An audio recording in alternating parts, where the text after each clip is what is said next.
अस्सलाम वालेकुम students, maths master corner में खुशामदीद। आज हम स्टार्ट करेंगे एक्सरसाइज 3.1 और 3.1 को भी हम इसी तरह से करेंगे कि मैं आपको सिर्फ इसके इंपॉर्टेंट और कुछ डिफरेंट क्वेश्चंस करवा दूंगी और फिर आपकी पूरी एक्सरसाइज तैयार हो जाएगी। बगैर ईच एंड एवरी क्वेश्चन की आपकी एक्सरसाइज ही रेडी हो जाएगी, ठीक है। अच्छा, अगर आपको पूरी एक्सरसाइज चाहिए तो वो भी आपको डिस्क्रिप्शन में मिल जाएगी। तो स्टार्ट करते हैं इसके फर्स्ट क्वेश्चन से। शेड, अब आपको ये डिफरेंट जो है वो फॉर्म्स दी गई हैं, डिफरेंट हैं, जो कि using find the Venn diagram. तो आपने ये वेन डायग्राम भी आपके पास 4 हैं और डिफरेंट इसके ऊपर ये आपको एक्सप्रेशंस दिए गए हैं जो कि आपने यहाँ पर शेड करके बताने हैं। तो बहुत आसान सा है। मैं आपको इसका सेकंड पार्ट करवाती हूँ। सेकंड देखते हैं कि कैसे करेंगे। क्वेश्चन नंबर 1,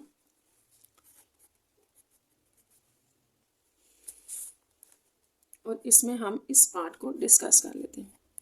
ये सेकंड पार्ट है। अच्छा, अब आपने इसको कैसे करना है, ये सारा आपने वेन डायग्राम के ऊपर बताना है। और वेन डायग्राम में भी आपको फर्स्ट 4 वेन डायग्राम्स दिए हैं, देखें, ये और ये। तो मैं आपको इसको सेकंड और थर्ड वेन डायग्राम के ऊपर प्रूव करके बताती हूँ। देखें, अगर सेकंड वेन डायग्राम हम लें तो ये आपके पास कुछ ऐसे है और इसके अंदर आपके पास यहाँ पर इस तरह से कुछ ये बने हुए हैं। ये आपके पास ए है, ये सी है और ये बी है। अच्छा, अब आपने स्टूडेंट्स इनको शेड कैसे करना है, तो आपने याद रखना है कि हमारे पास ये जो दो होंगी वैल्यूज़, दो होंगी डिफरेंट, यहाँ यूनियन होगा या जो है आपके पास इंटरसेक्शन होगा। तो आपने इनको डिवाइड कर लेना है। जैसे ये वाली वैल्यू है, इसको आप इस तरह से हॉरिजॉन्टल लाइन से शो कर दें और इस वाली को आप वर्टिकल लाइन से शो कर दें। तो इंटरसेक्शन में दोनों का जो है वो इंटरसेक्शन जब आप करेंगे, देखिए ये लाइन्स जब इनसे मिलेंगी तो आपके पास कुछ इस तरह से बॉक्सेस बनेंगे। तो उसको आपने शेड करना है जो आपको पूरी इस डायग्राम के अंदर नजर आएगा। तो यहाँ हम थोड़ा सा ना इसको लिख भी लेते हैं कि अगर ए को हम रिप्रेजेंट कर रहे हैं वर्टिकल लाइन से, ठीक है, ये सारा आपने साथ बताना भी है।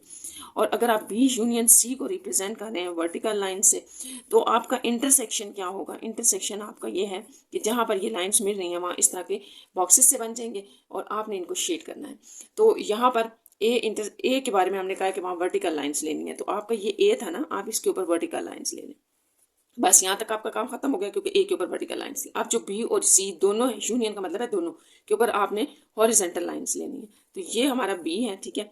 बी पहले आप कर लें, फिर मैं आपको सी समझा देती हूँ। देखें, सी का मतलब है कि पूरे सी की बात की गई है। जब पूरे सी की बात की है तो इसमें ए भी आएगा, ए भी शामिल है। तो यहाँ हमने सी के ऊपर भी ये हॉरिजॉन्टल लाइंस ले ली इस तरह से, ठीक है। अब आपने जो है वो इंटरसेक्शन को शेड करना है। मेन आपने ये याद रखना है कि जो आपका सेंटर में साइन होता है ना, जो ऑपरेशन होता है यहाँ पर, उसको आपने शेड करना है। इंटरसेक्शन जो होगा ना, वही आपका शेडेड होगा, ये भी याद रखना है। तो ये हमने शेड करना है। तो अब आप बताएं कि यहाँ पर आपको इंटरसेक्शन में कहाँ पर बॉक्सेस नजर आ रहे हैं। तो ये आपके बॉक्सेस है, ठीक है। तो इसको आप शेड कर दें। तो पूरी डायग्राम में आपने याद रखना है कि जो आपके पास इंटरसेक्शन आ रहा था इन दोनों पार्ट्स का, वो शेडेड है। तो ये बस आपका आंसर होगा, ये इतना सा है, ठीक है। अब इसी तरह अगर इसी पार्ट को मैं डायग्राम नंबर 3 के ऊपर अप्लाई करूं, तो 3 में आप इसको कैसे अप्लाई करेंगे, आपने बस जो है वो सारे चीज़ें याद रखनी है जो मैंने आपको बताया। इसको भी हम बना लेते हैं। जो आपके पास 3 वेन डायग्राम गिवन है, ये आपकी बुक में इस तरह से, ठीक है। अब आपने इसको बड़े ध्यान से करना है। ये ए है, बी है और ये सी है। तो अब आपने यहाँ पर भी इसी तरह से करना है। हम प्रूफ किसको कर रहे हैं, हम प्रूफ कर रहे हैं ए, इसको हमने शेड करना है। सेम मैंने वही वाला ले लिया जो हमने ऊपर लिया था। अब इस डायग्राम के ऊपर आपने इसको कैसे शेड करना है, तो यहाँ पर भी आप इसी तरह करें कि जो सिर्फ आपका ए है, हमने जैसे भी ऊपर भी बात की थी, इसको वर्टिकल लाइंस ले लें। और जो आपका बी यूनियन सी है, इसके ऊपर आपने हॉरिजॉन्टल लाइंस लेनी है। और जहाँ ये दोनों आपके पास आएंगे, इंटरसेक्शन है, सॉरी ये इंटरसेक्शन होगा, वहाँ पर ये आपके पास इस तरह के बॉक्सेस से बन जाएंगे जिनको आपने शेड करना है। तो ये आपका इंटरसेक्शन था। अच्छा, अब हम यहाँ देखते हैं कि ए कहाँ है। ए आपका ये सारा है, तो आपने बड़े एहतियात से यहाँ पूरे ए को वर्टिकल लाइंस लगानी है। तो ए में आपने कोई पार्ट भी नहीं छोड़ना, बेशक वो सी और बी के अंदर आ रहा हो। तो ये आपके पास आ गया सारा का सारा ए पार्ट, वर्टिकल लाइंस आ गया। अब बी यूनियन सी का मतलब है जो बी पूरा है, ठीक है। बी, ये देखें, आपके पास जो है वो चेक्स भी देखते जाना, आपने स्मॉल बॉक्सेस इधर बनना शुरू हो गए। तो ये पूरे ए सी के अंदर, ये सी आपका यहाँ भी आएगा। तो ये सी और बी के अंदर आपने इनको करना है। तो अगर आप देखें तो पूरे आपके इसमें यहाँ पर और यहाँ पर ये वाले आपके पास इंटरसेक्शन वाले बॉक्सेस बन रहे हैं, इस जगह पर बने हैं। और इस तो ये आपके पास फिर ये शेड हो जाएगा सिर्फ। तो शेड आपने इसको करना है। बाकी रिमेनिंग में आप देख भी सकते हैं, यहाँ पर सिर्फ आपके पास हॉरिजॉन्टल लाइन है, यहाँ वर्टिकल है। तो जो आपके पास बॉक्सेस बन रहे थे वो इन दोनों हिस्सों में थे, तो हमने इसको शेड कर दिया। तो इस तरह से ये इसका आंसर होगा। क्वेश्चन नंबर 2 आप इसका देखें। क्वेश्चन नंबर 2 में आपको स्टूडेंट सेट्स दिए गए हैं, वेन डायग्राम आपने खुद इनको देख के बनानी है। जैसे 1 क्वेश्चन में आपको वेन डायग्राम्स दी हुई थी, ठीक है, आपने सिर्फ शेड करना था। यहाँ पर आपको वेन डायग्राम खुद बनानी पड़ेगी, देन आपने ये सारे जो आपको यहाँ पर पार्ट्स दिए गए हैं इनको शेड करके बताना है। तो सबसे पहले हम इन तीनों की वेन डायग्राम बना लेते हैं। तो ये आपका क्वेश्चन नंबर 2 है और इसकी वेन डायग्राम अब हमने बनानी है। देखें, या आपको गिवन थे एक्स वाई जी सेट्स। वेन डायग्राम आपने कैसे बनानी है, तो सबसे पहले हम एक्स सेट बना लेते हैं क्योंकि ये सबसे बड़ा है, ठीक है। तो यहाँ पर आप इसको ऐसे बना लें, ये आपका एक्स सेट है और अगर आप देखें तो वाई एक्स के अंदर आ रहा है। हमें कैसे पता चल रहा है, देखें वाई के एलिमेंट ए सी ई हैं, तो ए सी ई तीनों एलिमेंट्स आपके वाई के जो है वो एक्स के अंदर है। तो इसका मतलब कि ये आप यहाँ पर इस तरह से करके बना सकते हैं वाई साइड पर कि ये एक्स के अंदर आपका वाई है। और जो जी है इसमें अगर आप देखें तो जी एच आई जे है, यानी कि एक्स और वाई में कोई एलिमेंट इसका नहीं आ रहा, तो इसको आप ऐसे सेपरेट करके बना दें, ये किसी के साथ भी ओवरलैप नहीं करना, तो ये साइड पे आ जाएगा। अब हमने जो पार्ट्स हैं आपके पास स्टूडेंट्स इस क्वेश्चन के अंदर वो आप देख लें, ये डिफरेंट पार्ट्स हैं जिनको आपने जो है इन तीनों वेन डायग्राम्स के ऊपर शो करना है। ये जो हमने बनाई है वेन डायग्राम, इसी के ऊपर ये सारे पार्ट्स शो करना है। तो मैं पार्ट नंबर 3 करवा देती हूँ, ठीक है। अब आपने याद रखना है कि हम किस तरह से कर रहे हैं, 3 पार्ट है, तो ये 3 पार्ट लिख लेते हैं यहाँ पर। एक्स इंटरसेक्शन वाई है और फिर देन इंटरसेक्शन जी। तो सबसे पहले तो यह है कि ऊपर मैंने इनको आपको क्वेश्चन बनाना बताया था, यहाँ हम इसको अगेन बना लेते हैं। इस तरह से करके कुछ है, ये एक्स है आपका, ये वाई है और जी आपका ये साइड में। यहाँ पर भी आपने बिल्कुल ऐसे करना है, ये मेन आपका इंटरसेक्शन है जिसको आपने शेड करना है, ठीक है। तो ये जो है आपके पास पार्ट, इसको एक्स इंटरसेक्शन वाई को आप हॉरिजेंटल लाइन से ले लें, ठीक है। उसी तरह से हम इनको 2 पार्ट्स में डिवाइड करके हॉरिजेंटल और वर्टिकल ले रहे हैं। यहाँ हॉरिजेंटल और जी को जो है वो आप सॉरी इनको वर्टिकल और इनको आपने हॉरिजेंटल लाइन से ले लेना। तो ये जी था आपका, इसके ऊपर आप ये लाइंस ले लें, हॉरिजेंटल लाइंस ले ली हमने, ठीक है।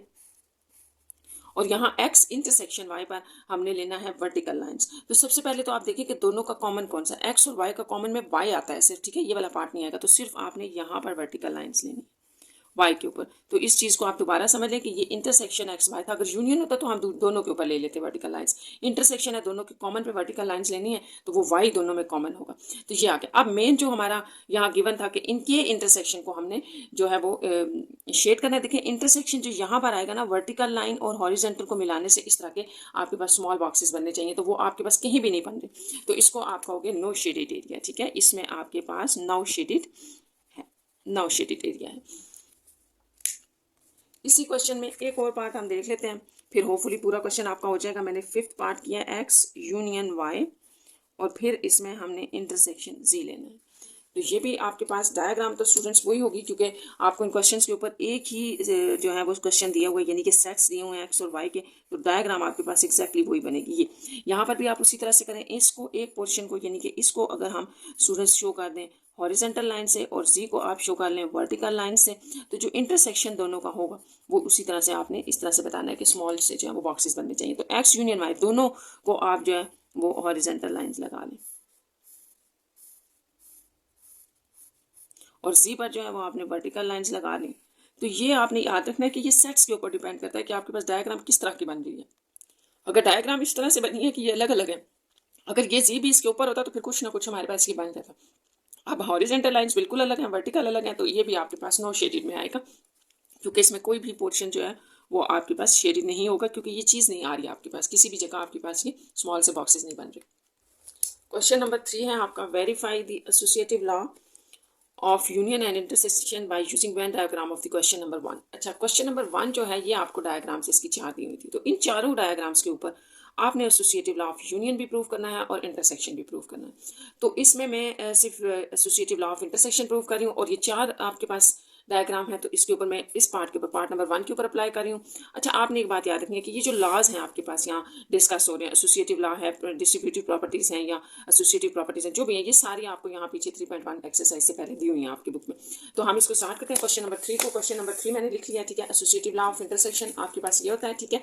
और अगर आप एसोसिएटिव लॉ ऑफ यूनियन देखना चाहते हैं तो बस आपने यहाँ यूनियन लगा देना है सब में।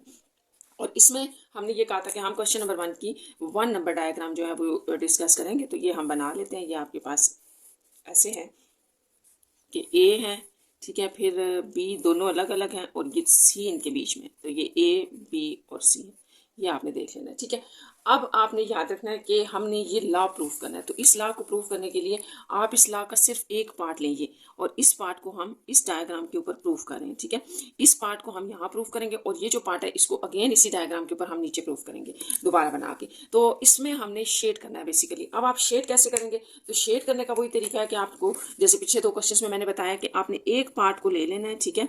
इसको आप शो कर दें, जैसे इसको हम हॉरिजेंटल लाइन से ले रहे हैं और सी को आप ले लें वर्टिकल लाइन, और जो इंटरसेक्शन होगा यानी कि जिसको आपने बेसिकली शेड करना है वो क्या होगा, इन दोनों में शेडेड में ये दोनों जहाँ पर हॉरिजेंटल और वर्टिकल लाइंस मिल रही होंगी उस पोर्शन को आपने शेड कर देना है।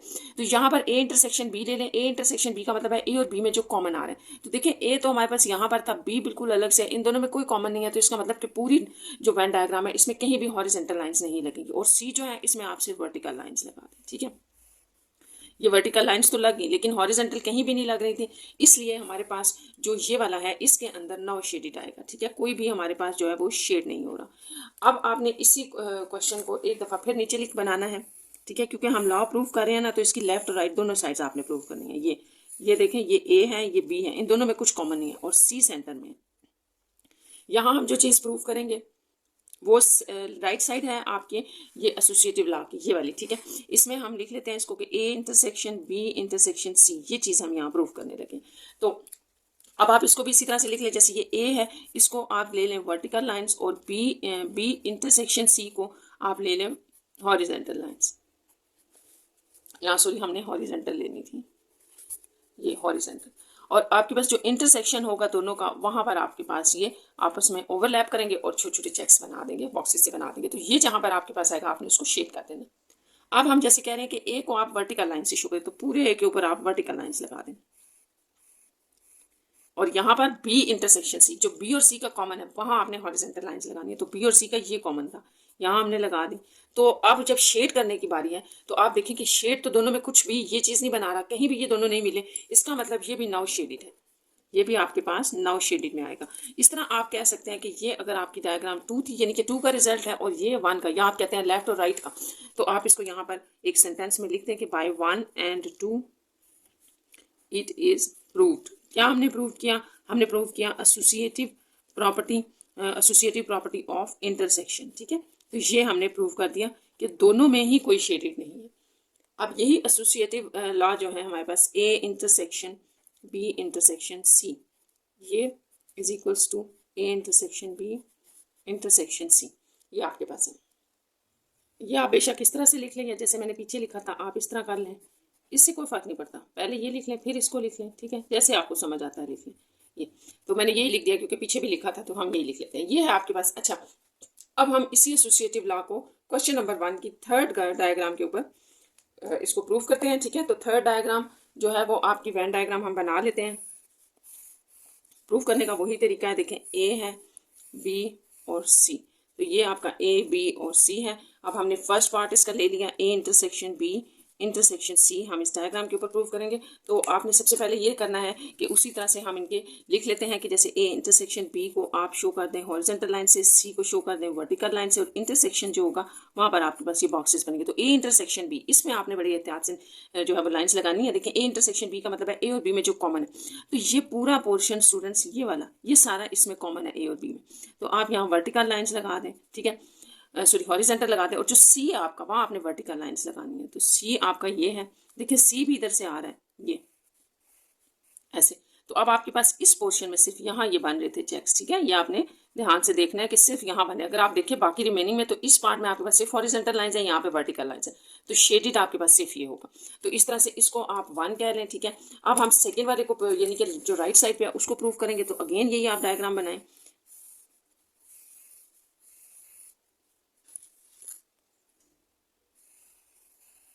ये थोड़ा सा मैंने इस तरह से बनाया ताकि आपको नजर आए, थोड़ा प्रोमिनेंट करने के लिए।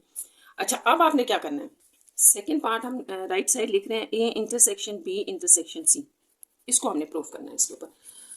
तो ये आपके पास उसी तरह आप ए को हॉरिजॉन्टल लाइन ले लें, बी इंटरसेक्शन सी को आप जो है वो ये वर्टिकल लाइन ले लें, और बी इंटरसेक्शन सी को आपने हॉरिजॉन्टल लाइंस लेने, और इंटरसेक्शन में आपके पास ये छोटे छोटे बॉक्सेस बन जाएंगे।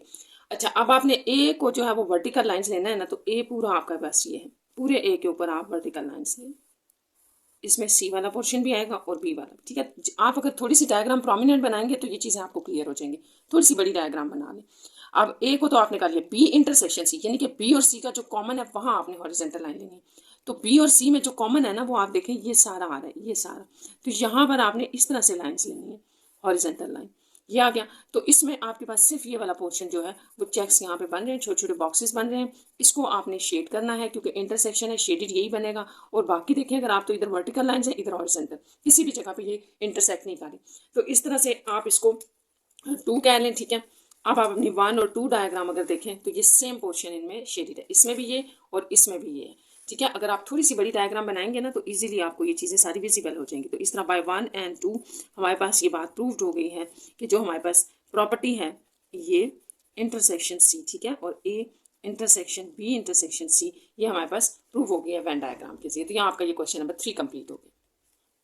क्वेश्चन नंबर 4 देखते हैं। 4 में है verify distributive property of union over intersection and distributive property of intersection over union by using diagram of question 1। तो क्वेश्चन नंबर 1 में जो आपको ये 4 डायग्राम्स दी गई हैं इनके ऊपर आपने इन प्रॉपर्टीज को प्रूव करना है। तो ये यूनियन ओवर इंटरसेक्शन क्या होता है, इंटरसेक्शन ओवर यूनियन, ये भी आपकी बुक में यहाँ सारी दी हुई है। मैं पार्ट नंबर 1 कर रही हूँ और साथ में आपको बता भी देती हूँ। देखिए क्वेश्चन नंबर 1 में जो आपके पास distributive property of union over intersection है तो आपने याद रखना कि पहले यूनियन आएगा, जैसे यहाँ पे पहले यूनियन का वर्ड है ना, तो यूनियन ओवर इंटरसेक्शन है तो पहले यूनियन आएगा और ब्रैकेट में आपके पास इंटरसेक्शन आएगा, ठीक है। और फिर पहले आप ए और बी का यूनियन लिख लें इंटरसेक्शन, और फिर आपके पास ये इंटरसेक्शन आ जाएगा, फिर ए यूनियन सी आ जाएगा। और इसी तरह अगर आपके पास दूसरी प्रॉपर्टी हो ना इंटरसेक्शन ओवर यूनियन की, तो यहाँ इंटरसेक्शन आ जाएगा, यहाँ यूनियन, यानी कि ये एक दूसरे से चेंज हो जाएंगे। अब हमने इनको वेन डायग्राम के ऊपर शो करना है और वो भी क्वेश्चन नंबर 1 की। तो इसमें क्वेश्चन नंबर 1 में इसको भी मैं थर्ड पार्ट के ऊपर ही प्रूव कर देती हूँ, ठीक है। थर्ड पार्ट के ऊपर आप इसको देखें कि हमने कैसे करना है। लेफ्ट साइड को शेड करना है और राइट में देखेंगे कि क्या शेड हो रहा है, और दोनों का जो शेडेड पोर्शन है वो आपके पास सेम होना चाहिए। तो यहाँ पर हम बना रहे हैं थर्ड पार्ट, तो ये थोड़ा सा आप ऐसे प्रोमिनेंट बना दें, ठीक है, ऐसे। तो ये आपके पास हो गया ए बी और सी। अच्छा अब यहाँ इसको लिख भी लेते हैं कि A union B intersection C को हम, यानी कि लेफ्ट पार्ट जो है आपकी प्रॉपर्टी का, उसको हम यहाँ पे प्रूव करने लगे। तो यहाँ पर भी आप बिल्कुल उसी पैटर्न पे करेंगे कि ए को अगर हम ले लें हॉरिजेंटल लाइन और बी इंटरसेक्शन सी को हम वर्टिकल लाइंस ले लें। तो यहाँ पर सेंटर में अब आप देखिए यूनियन है स्टूडेंट्स, ये आपने याद रखना है। तो जब यूनियन होता है ना तो फिर आपको यहाँ पे ये इंटरसेक्शन मैंने गलती से लिख दिया था, इंटरसेक्शन को सिर्फ हम जो है छोटे छोटे बॉक्सेस में बताते हैं। जब यूनियन होगा तो इसका मतलब ये होगा, यूनियन का आपने मतलब याद रखना है कि जहाँ आपकी हॉरिजेंटल लाइन और वर्टिकल आ रही है दोनों को शेड कर दें। यूनियन तो कंबाइन करने को कहते हैं ना, तो दोनों को आपने कंबाइन को शेड कर देना जहाँ भी ये लाइन्स आपको नजर आएंगी। तो ए जो है वो आपका पूरा ए सेट हम उसको शो कर रहे हैं हॉरिजेंटल लाइन से, तो ये सारा ए आपका इस तरह से हॉरिजेंटल लाइन हो जाए। और बी इंटरसेक्शन सी, बी और सी का जो कॉमन है वहां आप वर्टिकल शो कर दें, यहाँ यूं, ठीक है। ये दोनों का जो है वो बी और सी का इंटरसेक्शन था। तो अब जब यहाँ यूनियन है, देखिए अगर तो इंटरसेक्शन होता ना तो इंटरसेक्शन में हम फिर यही देखते कि जहाँ पर आपके पास स्मॉल बॉक्सेस बने हैं सिर्फ उसको शेड करना है। लेकिन यहाँ पर तो आपके पास यूनियन है, तो यूनियन का मतलब है जहाँ पर भी वर्टिकल या हॉरिजेंटल लाइन्स हैं सबको शेड करें। तो सबको शेड में फिर आपका पूरा ए भी हो जाएगा शेड, ठीक है। यूनियन में आपने ये बात याद रखनी है कि जहां आपकी लाइंस होती हैं सारी शेडिड हो जाती हैं, ये हो जाएगा, ठीक है, और ये भी शेडिड हो जाएगा। अच्छा अब आपने याद रखना है कि देखिए हमने इसको शेड कर दिया, अब ये जो रह गया इसमें देखिए कोई भी लाइंस नहीं है इनमें से, ना हॉरिजेंटल ना वर्टिकल, तो इसका मतलब कि सिर्फ इसका यहीं तक ये रिजल्ट होगा। तो इसको पार्ट नंबर 1 कर देते हैं। अब आप इसी डायग्राम को अगेन बनाएं और लेफ्ट साइड हमने पहले प्रूव की थी, तो अब हमने राइट साइड प्रूव करनी है। ये आपका ए है, बी है, सी है, तो राइट साइड लिख लेते हैं A union B intersection A union C. तो इसको हम आप यहाँ प्रूव करेंगे, तो आपने उसी तरह से लिखना है। देखिए मेन जो ऑपरेशन है वो इंटरसेक्शन है, तो आपके पास एक ये पार्ट है एक ये पार्ट है। एक पार्ट को यानी कि ए यूनियन बी को आप किसी लाइन से शो कर देते हैं, जैसे यहाँ हॉरिजेंटल से कर देते हैं। सेकेंड पार्ट जो है वो ये यूनियन सी था जिसको हमने वर्टिकल लाइन से शो कर दिया। अब इंटरसेक्शन है, तो यूनियन के लिए ज़रूरी नहीं होता आप नीचे बताएं, लेकिन इंटरसेक्शन के लिए ज़रूरी है कि आप बताएं कि जो आपके इस तरह से स्मॉल बॉक्सेस बनेंगे जहाँ दोनों लाइन्स आपस में इकट्ठी आएंगी उसको आपने शेड करना है। तो अब आप यहाँ पर ए यूनियन बी, ए और बी को कंबाइन आपने जो है वो हॉरिजेंटल लाइन लगानी है, तो इसका मतलब ए के ऊपर भी लगेंगी, ठीक है। जब यूनियन आ गया ना तो दोनों आ गए, ए के ऊपर भी लगी और बी के ऊपर भी लगी।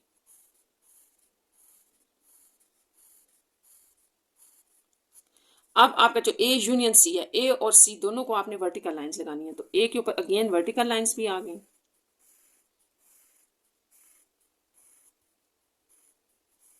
और सी के ऊपर भी आएंगी, ये पूरा सी है आपका। तो आपने शेड किसको करना है, जहाँ इंटरसेक्शन है, जहाँ ये बॉक्सेस बन रहे हैं। अब आप देखें तो पूरे ए के अंदर आपके पास स्मॉल बॉक्सेस बन रहे हैं और यहाँ पर भी बन रहे हैं। सिर्फ जो है वो आपके पास ये वाला और ये पोर्शन है जिसमें चेक्स नहीं बन रहे, ठीक है, बॉक्सेस नहीं बन रहे। अब आपने इसको साथ शेड भी करना है, ठीक है, ताकि पता हो कि हमारे पास जो रिजल्ट है वो शेडिड है, ये सारा शेड होगा। इसको शेड करने के बाद भी आप देख सकते हैं कि आपके पास रिमेनिंग में क्या रह गया। रिमेनिंग में या तो आपके पास जो है वो हॉरिजॉन्टल लाइन रह गई है या वर्टिकल रह गया, तो ये शेडिड है।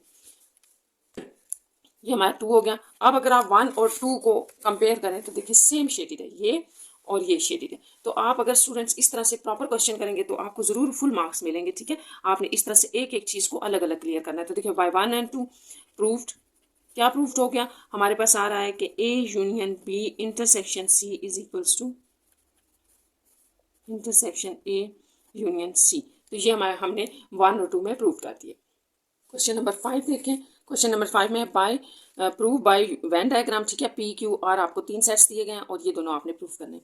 तो यहाँ पर हम पार्ट नंबर 1 करेंगे, ठीक है, क्योंकि यूनियन का मैंने पीछे कोई क्वेश्चन नहीं करवाया हुआ आपको, तो यूनियन का हम कर लेते हैं। दूसरा आपने एक बात याद रखनी है स्टूडेंट्स की, जहाँ पर आपको सिर्फ सेट्स दिए होते हैं वहाँ पर वेन डायग्राम बहुत जरूरी होती है कि आप ध्यान से बनाए, सही बनाए, जो आपको सेट्स दिए हैं इनके अकॉर्डिंग आपने बनाना है, ठीक है।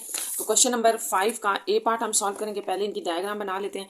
अब आप देखें कि आपके पास एक क्यू जो है एक सेट है, ठीक है, आपने इनको ऐसे चेक करना है कि क्यू एक ऐसा सेट है जिसके अंदर पी के भी एलिमेंट्स आ रहे हैं, मुझे नजर आ रहे हैं, ठीक है। देखिए 3 भी है और 2 भी है, 3 और 2 ये दोनों सेट्स। चलें आप इस तरह से टिक कर दें, ये जो है वो दोनों क्यू के अंदर आ रहे हैं। जबकि यहाँ पर अगर हम आर में देखें तो ये दोनों पी और आर में आपस में कोई सेट एक दूसरे के अंदर एलिमेंट नहीं आ रहा, लेकिन आर और क्यू में जो है वो 6 और 5 आ रहे थे। इसके ऊपर हम क्रॉस लगाते थे, ठीक है, ये 2 आ रहे हैं। और इसके अलावा इसके अंदर भी कुछ एलिमेंट्स रह गए हैं जो कि बिल्कुल देखें, जैसे 3 भी हो गया, 4 किसी में भी नहीं आ रहा, और इसके अंदर ये हैं और ये। तो आपने इनको देख के बनाना है। कैसे बनाना है, सबसे पहले हम सेंटर में बनाए क्यू रहे हैं। क्यू हमने इसलिए बनाया कि क्यू वो है जिसके अंदर पी भी आ रहा है और आर भी आ रहा है। तो इस साइड पे हम इसका पी बना लेते हैं और इस साइड पे हम इसका आर बना लेते हैं। और ये जो पी और आर सेट है इन दोनों में आपस में कोई एलिमेंट्स सेम नहीं था। अगर सेम होता तो हमें यहाँ ये बनाना होता। इसलिए जो पी के रिमेनिंग है ना वो आप समझ लें इधर है, और जो क्यू का रिमेनिंग था उसमें वो 2 था, सिर्फ ये समझ लें, सॉरी 4 था, ये एरिया में आ जाएगा। और जो आर के 7, 8 और 9 है वो इसमें आ जाएंगे। अब और क्यू और आर में जो सेम है, जैसे 5 और 6 थे तो वो यहाँ आ जाएंगे, ठीक है।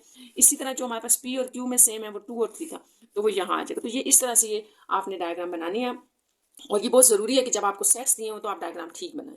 अब हम इसके ऊपर अपनी डायग्राम के ऊपर पहले एक पोर्शन को या लेफ्ट साइड को सिर्फ प्रूव करते हैं, ठीक है, फिर राइट को प्रूव कर लेंगे। तो आप देखिए कि यहाँ पर जब हम ये ले रहे हैं तो जैसे मैंने आपको बताया था कि मेन ऑपरेशन यहाँ यूनियन है। एक पार्ट आपके पास ये है, एक ये है, तो आपने एक पार्ट को पहले ले लेना है। जैसे इसको हमने हॉरिजॉन्टल लाइन ले ली, ये हमने ले ली वर्टिकल लाइन, और यूनियन में आपको एक्सप्लेनेशन की नीचे जरूरत नहीं है। जहाँ ये दोनों लाइन्स आएंगी दोनों को आपने शेड कर देना है। तो P union Q, P union Q का मतलब है कि आपने यहाँ हॉरिजॉन्टल लाइंस लगानी है तो आप दोनों के ऊपर लगा दें, पी के ऊपर भी लगाएं, ठीक है, और क्यू के ऊपर भी लगा दें। ये आपकी कंप्लीट हो गई यहाँ तक। अब नेक्स्ट है कि आर को वर्टिकल लाइंस लगा दें, तो यहाँ आपने वर्टिकल लाइंस लगा दें। अब यूनियन है तो ये शेड हो जाएगा, जहां पर भी वर्टिकल और हॉरिजॉन्टल है सारा शेड करना है ना। यूनियन है तो यूनियन में आपने याद रखना है कि आपकी वर्टिकल हॉरिजॉन्टल जो भी लाइंस आ रही हैं सारी की सारी शेड हो जाएंगी। जो आप स्मॉल बॉक्सेस देखते हैं वो आप इंटरसेक्शन में देखते हैं, ये बात आपने याद रखनी है। तो ये आपके पास जो है वो लेफ्ट हैंड साइड में तीनों के तीनों जो हैं वो ये डायग्राम आपके पास ये सेट्स जो हैं वो शेड हो रहे हैं, ठीक है। ये इसको आप पार्ट 1 कह लें, ठीक है। अब पार्ट 2 में हम इन्हीं को दोबारा बना लेते हैं, ये सेम ही आपके पास बनेगा, ठीक है। ऐसे करके तीनों बना लें, पी क्यू और आर। तो नंबर आप बार बार बेशक ना लिखें, वहाँ एक दफ़ा लिख दिए थे।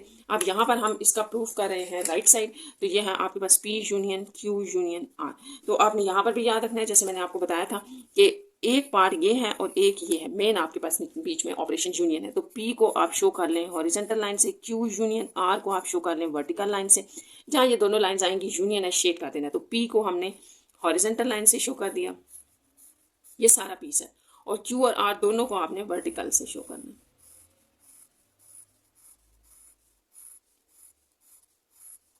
और फिर यहाँ पर भी जैसा कि यूनियन है ना, तो शेड में आपके पास ये यूनियन में हॉरिजॉन्टल और वर्टिकल दोनों शेड हो जाएंगे, ठीक है, या सारे शेड हो गए आपके पास। तो इस तरह से ये आपके पास राइट हैंड साइड भी आ गए। अगर आप देखें तो लेफ्ट और राइट आपके पास दोनों सेम है। तो by 1 and 2 it is proved P union Q union R is equal to, ये हमने वेन डायग्राम के जरिए डिस्ट्रीब्यूटिव प्रॉपर्टी ऑफ जो है वो यूनियन, सॉरी ये डिस्ट्रीब्यूटिव प्रॉपर्टी नहीं थी, ये हमने बल्कि यहाँ से 5th से लिखा था, सॉरी ये आपने प्रूव कर दिया। तो आपने वेन डायग्राम को बड़े ध्यान से इस तरह से शेड करना है। आप स्टूडेंट्स अगर आप 3.1 का कोई और क्वेश्चन भी ना करें तो आप इजीली सारे क्वेश्चंस इसके अटैम्प्ट कर ले सकते हैं अगर आप इन्हीं लाइंस के ऊपर चलेंगे। तो यहाँ पर आपकी ये 3.1 कंप्लीट हो गई है। एक्सरसाइज 3.2 देखते हैं। इसमें आपके पास जो है वो सारे स्टेटमेंट वाले क्वेश्चंस हैं, एप्लीकेशंस हैं बेसिकली आपके पास सारी वेन डायग्राम की। तो पहले 2 क्वेश्चंस जो हैं वो स्टूडेंट्स फार्मूला से होंगे। जो फार्मूला हैं देखें यहाँ पर इसी बैक वाले पेज पे देखें 58 पे ये कुछ फार्मूलाज लिखे हैं। तो ये मैं आपको एक्सप्लेन कर देती हूँ। देखिए जब आपके पास 2 ओवरलैपिंग सेट्स होंगे, ओवरलैपिंग का मतलब होता है जब आपस में इस तरह से इंटरसेक्टेड होते हैं, तो तब आपके पास ये सारे फार्मूलाज हैं, ये आपने याद भी रखना है। और जब आपके पास 2 डिसजॉइंट सेट्स होंगे यानी कि उनमें कुछ भी कॉमन नहीं होगा, तो ये सारे आपने जो है वो इसमें ये 2 फार्मूलाज आपने इनके याद रखने हैं। और 3 जब सेट होंगे तो ये एक फार्मूला होगा आपके पास। तो इन्हीं को हम यहाँ पर अप्लाई करेंगे। मैं क्वेश्चन नंबर 2 करवा रही हूँ। देखिए यहाँ सब कुछ आपको डाटा गिवन है। If n of A B A minus B given है, N of A union B given है, ये तो ये आपने फाइंड आउट करना है। ठीक है, अब हमें कैसे पता चलेगा कि ये ओवरलैपिंग सेट्स हैं, यानी कि अगर आप यहाँ की बात करते हो ना तो ये वाले फार्मूलाज लगेंगे या ये। तो देखिए आपने एक बात याद रखनी है कि इनके अंदर इंटरसेक्शन नहीं आता, इंटरसेक्शन, तो इसका मतलब है कि कॉमन एरिया वाले यहाँ पर आएंगे। ठीक है, यहाँ से आपने फार्मूला चेक करना है और यहाँ पर कॉमन एरिया वाले नहीं है। तो यहाँ पर जैसे आपको इंटरसेक्शन दिया है ना, तो इसका मतलब कि यहाँ से आपके पास ये फार्मूला अप्लाई होगा। ठीक है, तो ये अब आपने देखना है कि क्या क्या हमें गिवन है, तो उसके अकॉर्डिंग हम इसमें लगा लेंगे फार्मूला। तो मैं क्वेश्चन नंबर 2 लिख रही हूँ, इसी को स्टार्ट करते हैं। ये आपका क्वेश्चन नंबर 2 है और यहाँ जो फार्मूला लग रहा है अकॉर्डिंग टू गिवन डाटा, जो हमारे पास गिवन डाटा है और जो फाइंड आउट करना है उसके अकॉर्डिंग मैं फार्मूला लिख देती हूँ। तो ये फार्मूला आपके पास लगेगा। ठीक है, ये वहीं से हमने लिखा है और लास्ट फार्मूला था ये इनका, ये वाला, क्योंकि हमारे पास गिवन डाटा में ये वैल्यूज दी हुई हैं और ये आपने फाइंड आउट करनी थी बी माइनस ए, ये वैल्यू फाइंड आउट करनी थी। तो ये इसमें सारी सब्स्टिट्यूशन कर देते हैं। N of A union B आपको जैसा कि 44 गिवन है, N of A minus B जो है वो 23 गिवन है, plus N of A intersection B 2 given है और ये आपने फाइंड आउट करना है। तो यहाँ से ये आपके पास 44 इक्वल टू 23 और 225, ये 44 माइनस 25 आ जाएगा, ये आपके पास 19 आ जाएगा। तो ये इसका आंसर है।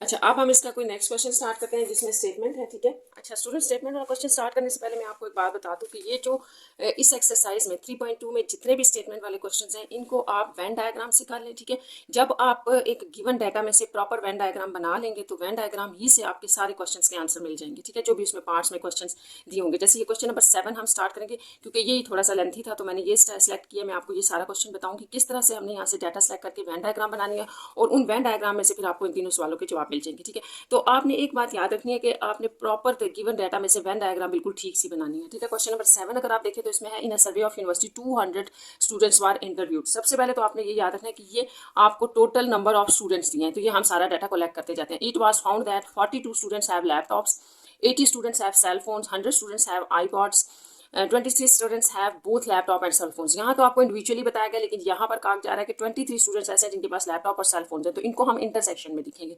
इसी तरह 10 स्टूडेंट्स हैव बोथ लैपटॉप और आईपॉड्स और 14 students have both cell phone and iPods. अच्छा, 18 स्टूडेंट्स हैव ऑल 3 आइटम्स। तो ये सबसे इंपॉर्टेंट लाइन होगी किसी भी स्टेटमेंट वाले क्वेश्चन में, आपने याद रखना है कि सबसे इंपॉर्टेंट चीज़ ये होगी जब आप वेन डायग्राम बनाएंगे कि यहाँ पर सबसे पहली बात तो यह है कि 3 डिफरेंट चीज़ों की बात की गई है, 3 आइटम्स लिए गए हैं। ठीक है, तो जब भी आपके पास 3 सेट्स होंगे, हम 3 सेट्स यहाँ लेंगे ए बी सी, तो आपने उनकी जब वेन डायग्राम बनानी है तो आपने इस तरह से बनानी है कि यहाँ पर कहा जा रहा है ए स्टूडेंट्स हैव ऑल 3 आइटम्स, तो हमने इस तरह से बनानी है कि वो तीनों एक दूसरे के अंदर आ रहे हो। ठीक है, बाकी यहाँ से आपको 2-2 की ऑप्शंस तो मिल जाएंगी। फर्दर आप ना डाटा देख के भी आपको समझ आ जाएगी कि हमने कैसे बनाना है। तो स्टार्ट करते हैं इसको क्वेश्चन नंबर 7 से। पहले टोटल नंबर ऑफ स्टूडेंट्स हम लिख लेते हैं जो कि 200 थे। अच्छा, नेक्स्ट इन्फॉर्मेशन ये थी कि 42 स्टूडेंट्स ऐसे हैं जिनके पास लैपटॉप्स हैं। ठीक है, नेक्स्ट हमारे पास इन्फॉर्मेशन है कि 80 स्टूडेंट्स ऐसे हैं जिनके पास फोन्स हैं और 100 स्टूडेंट्स ऐसे हैं जिनके पास आईपॉड्स हैं। ये हो गया। अब जो नेक्स्ट इन्फॉर्मेशन है वो भी आप देख ले, सेकंड पार्ट समझ ले क्वेश्चन का कि 23 students have both laptop and cellphone. तो अब हम ये इंटरसेक्शन वाला लिख रहे हैं। अब आपके पास 23 ऐसे स्टूडेंट्स हैं, नंबर ऑफ जो होंगे ना 23 हम उन्हें लिखेंगे। जैसे आप लेट्स सपोज इनको जो है ना लैपटॉप वालों को एल से रिप्रेजेंट कर लेते हैं, फोन को पी से और इनको हम आई से रिप्रेजेंट कर लेते हैं। तो जो आपको यहाँ पर कहा गया है वो ये है कि 23 ऐसे स्टूडेंट्स हैं जिनके पास लैपटॉप इंटरसेक्शन फोन्स हैं। ठीक है, अच्छा 10 स्टूडेंट्स ऐसे हैं जिनके पास लैपटॉप्स और आईपॉड्स हैं, ये हो गया। और 14 ऐसे स्टूडेंट्स हैं जिनके पास सेल फोन्स यानी कि पी और आईपॉड्स हैं, ये है। तो यहाँ तक हो गया। लास्ट में जो आपकी स्टेटमेंट थी 8 स्टूडेंट्स हैव ऑल 3 आइटम्स, तो 8 ऐसे भी स्टूडेंट्स हैं जिनके पास तीनों हैं, यानी कि P intersection L intersection I आपके पास आ जाएगा। अच्छा, मैंने जैसे कि आपको बताया था कि आप डाटा में से देख के गिवन जो आपके पास होगा, अभी सारा हमने सिर्फ वो लिखा है, उसको देख के आप जो है वो वेन डायग्राम बना सकते हैं। अब वेन डायग्राम के लिए सबसे पहले तो मैंने एक यूनिवर्सल सेट बनाना है, इस तरह से एक बड़ा सा बॉक्स बनाना है, क्योंकि हमारे पास ये टोटल 200 स्टूडेंट्स हैं, ये हमें गिवन था, ठीक है। एन ऑफ टी होगा ना, ये N of T total number of जो स्टूडेंट्स हैं वो आपके पास 200 है। अच्छा, अब आपने यहाँ से स्टार्ट करना है, यहाँ से ही पता चलेगा। देखो, ऐसे नंबर ऑफ स्टूडेंट्स भी हैं जिनको पास तीनों आइटम्स हैं, तो आपने कुछ इस तरह से बनाना है कि वो तीनों की जो ऑप्शन है ना वो भी आ जाए। देखें, जैसे अगर मैं यहाँ पे P बना दूँ, ये P है, और P और I तो आपस में आएंगे, या इसको चले L कह दें। ये आपके पास P है, L है। चलें इसको थोड़ा सा तरतीब से और लिख लेते हैं सही करके, कि यहाँ पर हम L लगा लेते हैं, यहाँ P, क्योंकि मैंने स्टार्ट में वैल्यूज इसी तरह से ली हुई हैं, तो इससे वैसे कोई फर्क नहीं पड़ता। ये देखें L और P यानी कि लैपटॉप और फोन वाले तो आ गए, ठीक है। अब हमें ये भी पता है कि ऐसे स्टूडेंट्स हैं जिनके पास आईपॉड्स है, और L के साथ भी उसका इंटरसेक्शन है, P के साथ भी, और तीनों का भी है, तो ये यहाँ से इस तरह से आपके पास ये बनेगा, ठीक है। ये I हो जाएगा। तो अगर आप देखें तो सिर्फ इन दोनों का, अगर I और L का इंटरसेक्शन देखना चाहते हैं तो वो ये होगा, ठीक है। अगर P और I का इंटरसेक्शन देखना है तो वो सिर्फ ये वाला पार्ट होगा, और अगर P और L का देखना है तो वो ये वाला हो जाएगा, और अगर तीनों का देखना है तो ये सेंटर वाला है। तो सबसे पहले आपने एक बात याद रखनी है कि जब भी आपके पास 3 डिफरेंट सेट्स होंगे, इसके लिए ये लाजमी है, ये याद रखना है, 3 डिफरेंट सेट्स में अगर आपको गिवन डाटा में ये है कि कोई आइटम तीनों के पास है, कोई स्टूडेंट्स ऐसे हैं जिनके पास तीनों आइटम्स हैं, तो फिर वो सेंटर में वो वैल्यू आपने पहले लिखनी है सबसे पहले। जैसे ये 8 है ना, तो मैं यहाँ सबसे पहले 8 लगाऊंगी, इसके बाद हम सारी वैल्यूज एडजस्ट करते जाएंगे। अब आप देखें, यहाँ आप ऊपर आए, सबसे पहले हम यहीं से स्टार्ट करते हैं। आपके 23 हमारे पास ऐसे स्टूडेंट्स थे जिनके पास लैपटॉप भी हैं और फोन्स भी हैं, 23 स्टूडेंट्स हैं। तो इनको हमने यहाँ पर लिखना है। अगर हम यहाँ 23 लिख दें डायरेक्ट, तो देखें ये भी तो 8 शामिल है ना जिनके पास लैपटॉप और फोन्स हैं, तो इसका मतलब है कि पहले हमने 23 में से 8 निकाल देने हैं जिनको हम ऑलरेडी 3 में डाल चुके हैं। इन तीनों में जो है ना वो आ रहे हैं 8, तो इसका मतलब है कि 23 में से पहले 8 माइनस करने पड़ेंगे। जब आप इनको माइनस करेंगे तो आपके पास देखें क्या वैल्यू आएगी, तो ये 15 आ रही है हमारे पास, ठीक है। यहाँ 15 आ जाएंगे, यानी कि 15 में ये जो लैपटॉप और फ़ोन और आईपैड थे उनको निकाल के 15 बच गए, ये यहाँ आ जाएंगे। अब आप देख लें कि 15 और 8 को अगर मिलाएं तो टोटल 23 बनते हैं, और वो दोनों के इंटरसेक्शन में आ रहे हैं। नेक्स्ट आपके पास आ रहा है कि L और I होना चाहिए। लैपटॉप और आईपैड्स वाले स्टूडेंट्स आपके पास 10 हैं, यानी कि L और I का इंटरसेक्शन 10 है। देखिए इंटरसेक्शन यहाँ हम लिखेंगे 10, लेकिन उससे पहले 8 में भी कुछ स्टूडेंट्स निकल चुके हैं जिनके पास ये दोनों, इन दोनों के साथ साथ तीसरा भी था, तो इसका मतलब कि 10 पूरा यहाँ नहीं आएगा। 8 स्टूडेंट्स निकल चुके हैं जिनके पास तीनों थे, तो यहाँ 2 आ जाएंगे, ठीक है। अब ये 2 सिर्फ वो रह गए हैं जिनके पास L और I है, जबकि तीनों वाले जो हैं वो यहाँ चले गए। इसी तरह आपके पास है कि P और I में जो कॉमन है वो 14 स्टूडेंट्स हैं, यानी कि जिनके पास फ़ोन भी था और आईपॉड भी था, वो 14 है टोटल, और उन 14 में से 8 यहाँ हम लिख चुके हैं क्योंकि तीनों चीज़ें भी उनके पास थी। तो आपने इस तरह करना है कि 14 में से, यानी कि ये टोटल 14 बन रहा है ना, अभी हमने बात किया कि जिनके पास फ़ोन और आईपॉड होगा वो 14 है टोटल, तो ये चीज़ आ रही थी उसमें। 14 में से 8 निकल चुके हैं, तो बाकी यहाँ पर आपके पास 6 रह जाएंगे। अच्छा, अगर यहाँ तक आपको समझ आ गया तो अब हम रिमेनिंग वो वाले स्टूडेंट्स लिखेंगे जिनके पास लैपटॉप हैं सिर्फ, ठीक है, वो यहाँ आ जाएंगे, वो वाले नहीं जो P और I भी रखते हैं। तो आपने यहाँ पर जो स्टूडेंट्स लिखने हैं आपने याद रखना है, टोटल लैपटॉप के स्टूडेंट्स 42 थे, टोटल 42 थे। कुछ यहाँ निकल गए जिनके पास जो है वो फ़ोन भी था, कुछ यहाँ चले गए जिनके पास लैपटॉप के साथ साथ आईपॉड भी था। अब और यहाँ पर सिर्फ वो रह जाएंगे जो जिनके पास जो है वो लैपटॉप ही है, ठीक है। यहाँ 3 हिस्सों में स्टूडेंट्स निकल चुके हैं, तो आपने इन तीनों को माइनस करना है 42 में से। 42 में से इन तीनों का सम निकालना है। देखिए 8 और 2 10 हो जाएंगे, 10 और 25, तो 25 माइनस करने से आपके पास 17 आ जाएगा, ठीक है। 12 में से 5 निकालेंगे, हाँ ठीक है, ये आपके पास आ जाएगा 17, तो ये हो गए 70। अब आपने यहाँ पे P देखें, P फोन, ऐसे स्टूडेंट्स कितने थे जिनके पास सेल फोन थे, 80। सेल फोन वाले टोटल नंबर ऑफ स्टूडेंट्स 80 हैं, जिनमें से वो निकल गए जिनके पास लैपटॉप भी था, आईपॉड भी था, और दोनों भी थे। तो इस तरह ये वाला सम आपने इनको निकाल के, क्योंकि ये P के हिस्से में आ रहा है ना, तो टोटल P 80 है। 80 में से ये आप ऑलरेडी लिख चुके हैं, तो इनको आप 80 में से माइनस करेंगे। ये आपके पास बन जाएंगे 8 और 2 10 और 14 और ये 29, तो 29 80 में से आपके पास माइनस करने से 51 बच जाएंगे, ठीक है। तो यहाँ हम 51 लिख लेंगे। इसी तरह आईपॉड्स देखें वो 100 थे, टोटल 100 हैं ये सारे, यानी कि टोटल आपके पास 100 है। 100 में से यहाँ पर आप कुछ लिख चुके हैं, 6 8 और 2 10 और 16 लिख चुके हैं, तो आप 100 में से 16 माइनस करें, 76 बनेगा ये, और सॉरी ये आपके पास 76 84 बन रहा है, ये आपके पास आ जाएगा। अच्छा, अब आपने क्या करना है कि अब ये जो इन्फॉर्मेशन है, ये जो आपने बना लिया, असल में काम ये था आपकी वेन डायग्राम बनाना। गिवन डाटा से वेन डायग्राम बनाना ही असल में जो है वो प्रॉब्लम था, ये हो गया। तो अब आपके पास बड़ी आसानी से सारे क्वेश्चंस के आंसर आ जाएंगे। यहाँ पे पहले हम एक चीज़ लिख लेते हैं। देखें, ये अब आपको बिल्कुल इंडिविजुअली पता चल गया है कि सिर्फ वो स्टूडेंट्स जिनके पास सिर्फ सिंगल लैपटॉप है 17 है। ऐसे स्टूडेंट्स जिनके पास लैपटॉप भी है, फ़ोन भी है 15 है। ऐसे स्टूडेंट्स जिनके पास तीनों चीज़ें हैं वो 8 हैं। फिर यहाँ आ जाए, ऐसे स्टूडेंट्स जिनके पास सिर्फ फ़ोन है 51 है। फ़ोन और लैपटॉप वाले 15 होंगे, और फ़ोन और आईपॉड्स वाले 6 हैं। इसी तरह आपने इसको देखना है। तो यहाँ पे हम बड़ा इजीली लिख सकते हैं कि जो नंबर ऑफ लैपटॉप है, जिनके पास सिर्फ लैपटॉप है 17 है, जिनके पास सिर्फ फ़ोन है वो 51 है। ठीक है, यहाँ पे लिखना था, ये फ़ोन की बात हो रही थी। नंबर ऑफ आईपॉड्स वाले 84 है।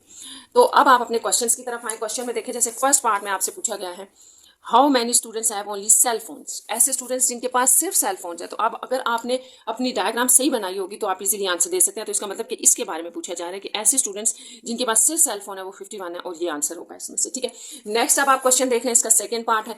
इसमें how many students have none of 3 items. तो आपने ऐसे स्टूडेंट्स भी बताने हैं जिनके पास कुछ भी नहीं है तीनों में से, तो वो भी होंगे, क्योंकि आपके पास टोटल नंबर ऑफ स्टूडेंट्स 200 थे, और यहाँ पर इन जो आपके पास आ रहे थे सेट्स एल में, पी में और आई में, तो यहाँ वो स्टूडेंट्स हैं जिनके पास कुछ ना कुछ है, या लैपटॉप है या फोन है या आईपॉड है।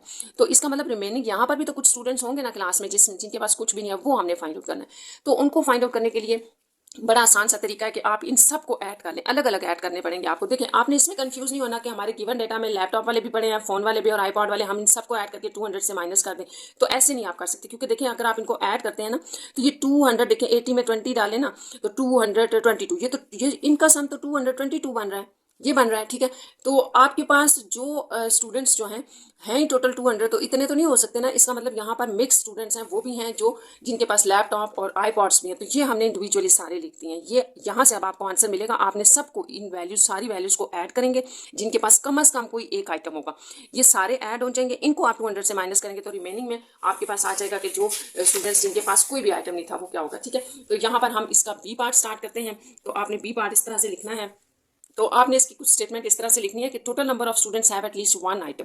जिनके पास कम से कम एक आइटम है वो आपने नंबर ऑफ स्टूडेंट्स बताने हैं। तो ऑफकोर्स स्टूडेंट्स ये सारे ऐड होंगे, क्योंकि ये वो हैं जिनके पास लैपटॉप है, ये वो हैं जिनके पास दोनों है, ये भी वो हैं जिनके पास ये दोनों है। तो ये सारे ऐड करने हैं आपने, यहीं से आपने इनको डायग्राम से ऐड करना है। ये सारे हमने ऐड कर लिए। तो इनको 8, 51, 6, 2, 84, इन सारों को आप ऐड कर ले, तो ये आपके पास बन रहे हैं 183। ठीक है, अब आपका जो नेक्स्ट पार्ट था क्वेश्चन का वो ये था कि नंबर ऑफ स्टूडेंट्स बताना है जिनके पास तीनों में से कोई आइटम भी नहीं है। तो इसकी भी स्टेटमेंट लिख लेते हैं। यहाँ पे सबसे पहले मैंने लिखा है total number of the students. Total number of students आपके पास 200 थे, ये हमने पीछे भी देखा था। ठीक है, तो अब number of students have none of 3 items. ऐसे स्टूडेंट्स जिनके पास कोई भी नहीं है इनमें से आइटम, तो वो 200 माइनस ऐसे स्टूडेंट्स हो जाएंगे जिनके पास कम से कम एक चीज़ थी, ये। तो इस तरह से ये आपके पास 17 इसका आंसर होगा। लास्ट पार्ट इसका सी देख लेते हैं। इसमें क्या है, इसको भी आप देख लें। लास्ट पार्ट है how many students have both iPod and laptop but not cell phone. तो देखिए, यहाँ पर आपने याद रखना है कि ऐसे स्टूडेंट्स के बारे में पूछा गया है जिनके पास सेल फोन ना हो, ये दोनों हो या इनमें से कम एक हो। ठीक है, तो ऐसे स्टूडेंट्स जिनके पास सेल फोन ना हो, तो इसको आप 2 डिफरेंट तरीकों से कर सकते हैं। ठीक है, एक तो ये कर सकते हैं कि ऐसे स्टूडेंट्स जिनके पास सेल फोन था, तो आपने उनको, वो तो ये है ना, नंबर ऑफ पी लिखा हुआ था आपने, ये सेल फोन वाले, इनको अगर आप माइनस कर दें टोटल में से, अगर हम टोटल पी ये ले लें, ठीक है, और ये सारे भी जिनके पास कम से कम पी है, इन सबको अगर आप इन टोटल में से माइनस करते तो एक तो वो होता है आंसर, उस तरह से कर सकते हैं। एक दूसरा मैं आपको जो मैं करवा रही हूँ वो मैं आपको बता देती हूँ, जिनके पास लैपटॉप और आईपॉड्स हैं लेकिन उसमें ये यानी कि फ़ोन शामिल ना हो, क्योंकि ये हमारी स्टेटमेंट थी। जिनके पास, ये आप एक दफ़ा फिर देख लें, क्वेश्चन में था कि not cell phone, cell phone वाले नहीं लेने। तो सेल फोन वाले तो ये सारे भी हैं ना, इनके साथ साथ ये सारे भी सेल फोन वाले हैं। तो ये सारे ख़त्म करके निकाल के आपने सिर्फ इन 3 वैल्यूज़ को ऐड करना है, तो ये आपके पास आंसर आ जाएगा इसका। तो अब हम इसको लिख लेते हैं। आपने इसको लिखना है, इसकी स्टेटमेंट लिख लेते हैं। तो जैसे मैंने आपको बताया था, आप वो वैल्यूज ऐड कर दें, 17 + 2 + 84। ये मैं आपको फिर बता देती हूँ, हमने सिर्फ ये वाली वैल्यूज ऐड करनी है, क्योंकि लिखा था कि फ़ोन ना हो जिनके पास, तो उनमें ये वैल्यूज भी आ जाएंगी, फ़ोन वालों में सिर्फ ये ले लेनी है। तो ये आपके पास टोटल इनका बन रहा है 103। तो ये इसका आंसर होगा। यहाँ पर ये आपका क्वेश्चन नंबर 7 कंप्लीट हो गया है। नेक्स्ट हम इसका डिस्कस करेंगे क्वेश्चन नंबर 13। ठीक है, ये भी डिफरेंस है। और अगर आपको, जैसे मैंने पहले बताया था कि डाटा से वेन डायग्राम बनानी आ गई ना स्टूडेंट्स, तो फिर आपके लिए पूरी एक्सरसाइज बहुत आसान है, और उसी वेन डायग्राम से आपके सारे आंसर आ जाएंगे। ये क्वेश्चन देख लें। In a high school 360 students like reading books, ठीक है, and 170 120 like practical activities and 150 like both. तो इसको हम शिफ्ट कर लेते हैं वेन डायग्राम के ऊपर। देखें सबसे पहले तो हमने ये लिखा कि 360 स्टूडेंट्स हैं जो रीडिंग बुक्स लाइक करते हैं, 170 हैं जिनको प्रैक्टिकल एक्टिविटीज पसंद है। तो सबसे पहले इसको आप लिख लें, सेट बनाने हैं ना हमने, तो इसको आर से रिप्रेजेंट कर लेते हैं, इसको पी से। अच्छा नेक्स्ट में आपसे ये कहा गया 150 लाइक बोथ, तो 150 जो है ना वो बोथ का मतलब है दोनों, तो फिर आर इंटरसेक्शन पी ये आ जाएगा। ठीक है, अब ये इतना सा डेटा है आपके पास, तो इसको हम वेन डायग्राम के ऊपर शिफ्ट करेंगे। तो मैं यहाँ डायरेक्ट जो है ना, यहाँ चूंकि इंटरसेक्शन की बात हो रही है ना कि दोनों को लाइक करने वाले भी हैं स्टूडेंट्स, तो हमारे पास डायरेक्ट जो है वो एक सेट ऐसे और ऐसे दोनों का आपस में ऐसे ओवरलैपिंग सेट बनेंगे जो आपस में एक दूसरे को ऐसे कट कर रहे हैं। तो ये जो अलग अलग होते हैं ना, इसको आपने याद रखना है, इसको हम डिसजॉइंट कहते हैं। ये आपके पास ओवरलैपिंग सेट्स होते हैं। तो ये हमने बना लिया गिवन डाटा से। अब देखें यहाँ पर 150 जो इंटरसेक्शन वाला होता है वो आपने पहले लिखना है सबसे। तो 150 ऐसे जो बोथ दोनों स्टूडेंट्स पसंद करते हैं, रीडिंग भी और प्रैक्टिकल भी, तो वो यहाँ सेंटर में आ जाएगा। अब आपने रिमेनिंग यहाँ और यहाँ आपका जो मेन काम है वो स्टूडेंट्स लिखना है। तो देखिए टोटल स्टूडेंट्स जो रीडिंग लाइक करते थे वो 360 हैं। तो अगर आपने टोटल 360 में से 150 स्टूडेंट्स निकाल दिए हैं जो दोनों को लाइक करते हैं, तो बाकी आपके पास कितने रह जाएंगे, इसको आप करेंगे माइनस, तो ये आपके पास 210 रह जाएंगे। ठीक है, हाँ 210 रह गए, तो ये यहाँ आ गया। अब प्रैक्टिकल जो पसंद करते हैं वो 170 है। इसी तरह 150 आप निकाल चुके हैं 170 में से, तो रिमेनिंग में 20 रह गए। बस अगर आपने स्टूडेंट्स यहाँ तक वेन डायग्राम ठीक बना ली तो बाकी सारे मैंने आपको पहले भी बताया था कि आपके क्वेश्चन फौरन सॉल्व हो जाएंगे। असल में आपका काम डाटा से वेन डायग्राम बनाना है। तो फिर मैं आपको रिपीट कर रही हूँ कि इस एक्सरसाइज को आप फार्मूला से बिल्कुल ना करें, वेन डायग्राम से करें, ये बिल्कुल करेक्ट हो जाएगी और सारे आंसर्स आपके ठीक आ जाएंगे। आप ना फार्मूलाज में आपको भूल गए तो फिर वो नहीं होंगे सॉल्व। तो मेन काम आपको गिवन डाटा से वेन डायग्राम बनाना है। देखिए वन बाय वन सारों के आंसर आ जाएंगे। फर्स्ट पास है the number of the students who like reading story books only. तो रीडिंग स्टोरी बुक्स ओनली में क्या आएगा, ठीक है। अब आपको पता है यहाँ नजर आ रहा है 210 स्टूडेंट्स ऐसे हैं जो सिर्फ रीडिंग बुक्स के हैं, ठीक है। तो यहाँ हम लिख लेते हैं रीडिंग बुक्स ओनली, ठीक है। तो ये आपके पास 210 है। एक और बात यहाँ बता दूं, जैसे पिछले जो क्वेश्चन था उसमें हमने एक इस तरह करके ना बड़ा सा यूनिवर्सल सेट भी बनाया था, तो वो आपने यहाँ चले मैं हल्का सा बना के बता देती हूँ। ये हमने सिर्फ उस वक्त बनाना है जब आपको टोटल नंबर ऑफ स्टूडेंट्स भी गिवन हो। टोटल नंबर ऑफ स्टूडेंट्स यहाँ हमें गिवन नहीं थे, डायरेक्ट रीडिंग और प्रैक्टिकल की बात की थी, तो इसलिए हम ये इसका नहीं बनाएंगे, ठीक है। यही वेन डायग्राम सिर्फ बनेगी और इसी से सारा डाटा आ जाएगा। ये हो गया। अच्छा सेकंड पार्ट देखें इसका क्या है। सेकंड पार्ट में है the number of students who like only practical activities. तो ये भी आपने लिखा प्रैक्टिकल सिर्फ 20 लाइक करते हैं, तो यहाँ पर आ जाएगा प्रैक्टिकल, ठीक है। प्रैक्टिकल लाइक, प्रैक्टिकल कितने लाइक करते हैं स्टूडेंट्स, ये यहाँ आप चले स्टूडेंट्स भी लिख लें, स्टूडेंट्स लाइक रीडिंग बुक्स और स्टूडेंट्स लाइक प्रैक्टिकल्स। तो ये 20 हो गए। थर्ड पार्ट पे आप आ जाएं। तो थर्ड पार्ट है आपका the total number of students in this school. School में जो टोटल नंबर ऑफ स्टूडेंट्स है वो आपने बताने हैं। तो टोटल नंबर ऑफ स्टूडेंट्स नहीं बताए थे, सिर्फ रीडिंग और प्रैक्टिकल की बात की थी ना, तो आप इन तीनों को ऐड करते, ठीक है। तो ये आ जाएगा इस तरह से टोटल नंबर्स ऑफ स्टूडेंट। तो वो क्या हो जाएगा 210 प्लस 150 प्लस 20, इन सबको आपने ऐड करना है। तो ये मेरे पास बन रहे हैं 380, आपने भी चेक कर लेना। तो ये यहाँ तक आपकी जो है वो एक्सरसाइज 3.2 कंप्लीट कर दिया मैंने आपको 2-3 क्वेश्चंस करवाए हैं सिर्फ इसलिए कि आपको वेन डायग्राम बनानी आ जाए। तो वेन डायग्राम अगर आप गिवन डाटा से बनाएंगे तो आपके सारे क्वेश्चंस के आंसर यहाँ वेन डायग्राम से आ जाएंगे। तो यहाँ ये आपकी एक्सरसाइज 3.2 कंप्लीट है। अगर स्टूडेंट्स आप फुल एक्सरसाइज में इंटरेस्टेड हैं तो उसका लिंक भी जो है वो डिस्क्रिप्शन में दे दिया गया।